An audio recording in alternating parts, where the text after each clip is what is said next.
అందరికీ నమస్కారం అండి. బాచీరావు ఆస్ట్రో సెంటర్కి అందరికీ కూడా వెల్కమ్ అండి. ఆస్ట్రాలజీలో మీరు ప్రిడిక్షన్ చెప్పించుకోవాలనుకుంది విత్ బర్త్ చార్ట్తో పాటుగా కేవలం రూ. 299 మీరు మీ వివరాలు ఇచ్చినట్లయితే మీ చార్ట్ పరిశీలన పూర్తిగా చేసి ప్రిడిక్షన్ ఇస్తాము. అదేవిధంగా ఆస్ట్రాలజీ పాఠాలు ఈ రోజున మనకి డే 1 ఎసెన్స్ చెప్పుకుంటూ ఉన్నాం. ఈరోజు ఆస్ట్రాలజీ పాఠం వచ్చి మనకి బిగినర్స్ కోసం అండి. ఇది వచ్చిన వాళ్ళ కోసం కాదు, నేర్చుకుంటున్న వాళ్ళ కోసము, ఏమీ తెలియని వాళ్ళ కోసం అనేసి.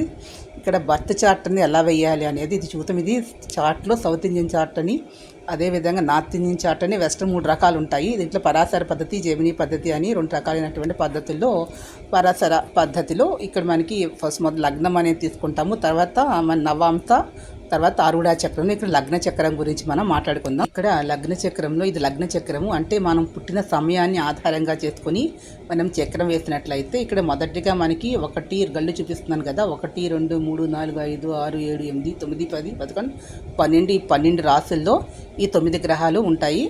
ఇక్కడ మనకు ఒక్కోసారి ఒకే ఇంట్లో 2 గ్రహాలు కూడా ఉండొచ్చు. ఇక్కడ మనం తీసుకున్నట్లయితే వ్యక్తి జాతక చక్రం అని ఏ ఆధారంగా తీసుకుంటామంటే అతని యొక్క పుట్టిన సమయాన్ని, అతను డేట్ ఆఫ్ బర్త్, అదేవిధంగా అతను ఏ ప్లేస్లో పుట్టాడు అనే ఆధారంగా తీసుకుని మనం చక్రం వేస్తాము.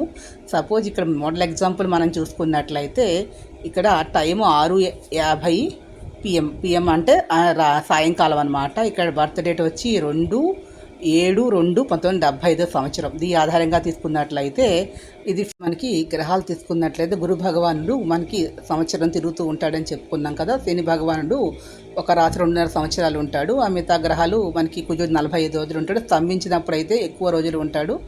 అదేవిధంగా మిగతా శుక్రుడు మనకి బుధుడు అయితే 25 నుంచి 27 రోజుల వరకు ఉంటారండి. మనకి శని ఎక్కువ కాలం ఉంటారు. గురుడు తర్వాత రాహుకేతుడు అనేవి 18 నెలలు ఉంటారని చెప్పి తెలుసు కదా. అదేవిధంగా మన వక్రగ్రహాల గురించి కూడా మనం మాట్లాడుకుందాం. డౌట్లు ఉంటే మీరు కింద అడగచ్చు. మీరు అందరికీ సమాధానం నేను చెప్తాను, కింద కామెంట్స్లో తెలియజేయండి. తప్పులుంటే మరి క్వశ్చన్ కూడా చేయొచ్చు. నేను ఎక్కడ తప్పు చెప్పినట్టయితే మీరు నన్ను అడగండి, దీనికి సమాధానం ఇస్తాను. మీరు కింద నుంచి మీరు కాంటాక్ట్ అవ్వచ్చు. అదేవిధంగా ఇక్కడ లగ్నం తీసుకుంటే ఇక్కడ ఈరోజు లగ్నంలో రాహు కూర్చుని ఉన్నాడు. ఎప్పుడైతే లగ్నంలో రాహు ఉంటాడో దానికి 7వ స్థానంలో ఆపోజిట్ స్థానంలో కేతు అనేది ఉంటాడు. ఇవి కాన్స్టెంట్గా ఉంటాయి. ఇక పోతే ఇక్కడ శని 3వ ఇంట్లో మిథునంలో ఉన్నాడండి.